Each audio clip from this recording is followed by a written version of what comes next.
Showtime! The Capital G show starts right now. What's up YouTube, Capital G here. Once again, we're talking about Necloths in this video, and of course we have another Necloth ritual monster that has been revealed. This is the Necloth of Valkyrus. If that name sounds familiar, it's because it is much like Unicorn based off of Fable Synchro, which is interesting because now I think they're just going whole dual terminal. You know, it's like I thought that this archetype was going to be based specifically around ice barriers because you had like Trishula and Brio and whatnot, but now we have Unicorn, we have Valkyrus, so we're seeing a little Fable action. This is a level 8 water spellcaster monster. They're all water. It's a ritual effect monster, of course. 2900 attack, 1700 defense. The stats are very impressive. That was the first thing that I noticed. The effect reads just like all the other Necloth monsters. The rituals anyway. Can be ritual summoned with any Necloth ritual spell. Must be ritual summoned using monsters that are not level 8 and cannot be special summoned by any other ways. So obviously you can just use Trish to summon it.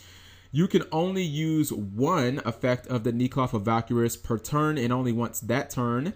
The effect 1 is when a monster declares an attack, banish one Necloth card from your graveyard, then discard this card from your hand, negate that attack, then end the battle phase. This is a quick effect.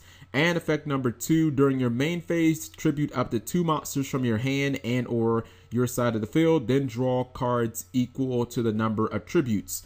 So I think that Valkyrus is a good card. It definitely has a lot of potential in this deck. It's not the greatest of the Necloth monsters. I mean, really, since Trishula was, revealed and announced, I don't think any of them have gotten back to that level. But more than likely, I would still end up running this card. The off-field effect is, it's pretty decent. In a nutshell, it's basically Necrogardener, except it can be used from the hand and it stops the battle phase, which can be a really good thing if you're trying to protect your life points. But the way that I look at it is, if you're trying to protect one of your Necloth monsters from being destroyed by battle, you're probably in a very, very bad position. And considering, you know, this guy has 29, Trish has 27, like all of these Necloth ritual monsters are pretty significant beaters.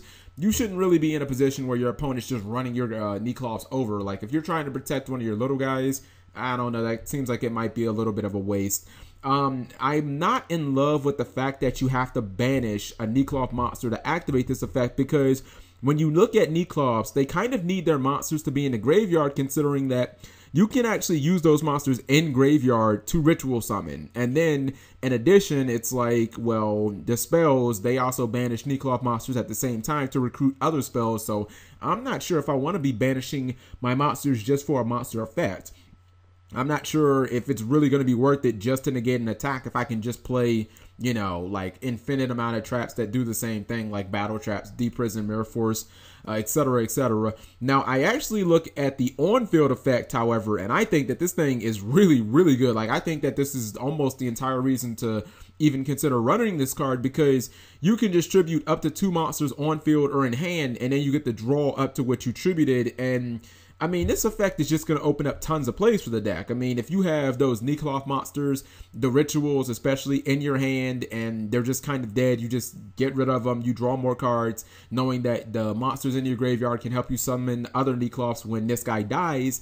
And of course, if you run hand traps, and your opponent's putting you in a position where the hand traps aren't really live, or maybe it's game 1 and you've got like a hand trap that isn't good against a certain deck, okay, you can just get rid of those, draw more cards. I just love the fact that this on-field effect it's never going to be dead. Like nearly every stage of the game, this card is going to be good, or the effect is going to be good no matter if you're winning, losing, if it's even, whatever. I think that the card effect is going to be relevant always. So overall, I would say that this guy is probably a one of. I don't know if you're going to be using his Necrogardener Battle Fader-ish type effect that often.